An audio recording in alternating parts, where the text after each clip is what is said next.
সেইদিনা আছিলে 15 জুন আৰু ৰাতিপুৱাৰ পৰা মোৰ মনটো বহুত উগল লাগি আছিলে কাৰণ সেইদিনা আমাৰ ইয়াতে জুবিন দা আহিছিল আৰু আমি তাতে জুবিন দাক চাবলৈ ওলালোঁ।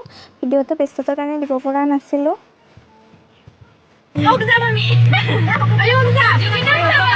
আৰু এয়া আমি জুবিন দাৰ প্ৰগ্ৰেম চাব আহি পাই গ'লোঁ। এতিয়াই ইমান ভৰ্তি হৈ গৈছে জুবিন দাৰ অনুৰাগীসকল আৰু পিছলৈ এতিয়া আছে জুবিন দাৰ হলত। এতিয়া আমি ইয়াতে বহি লৈছোঁ, ছিট পাইছোঁ, মানে ভাগ্যৰ ফলত ছিটটো পাইছোঁ আৰু মানে জুবিন দা বা পাপন দাহঁত আহিলে ছিট পোৱাই নাযায়। সোনকালে আহিছোঁ বাবে ছিটটো পালোঁ আৰু এইফালে দাদাহঁতে ধুনীয়াকৈ বাৰেৰহণীয়া নৃত্য প্ৰদৰ্শন কৰি আছে। আপোনালোকে এবাৰ শুনকচোন।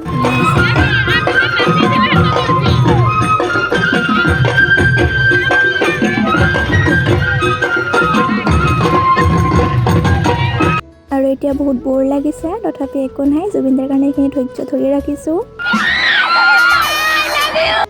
আৰু এয়া আমাৰ মৰমৰ জুবিন দা আহি পাই গ'ল ফাইনেলি।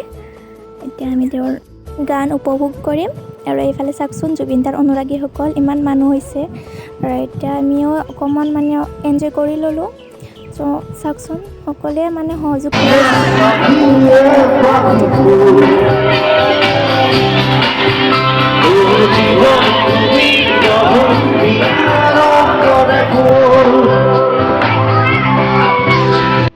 আৰু এতিয়া আমি জুবিন দাৰ প্ৰগ্ৰেম শেষ কৰি ঘৰলৈ বুলি উভতনি যাত্ৰা আৰু আমি ঘৰ আহি পায়ো গ'লোঁ।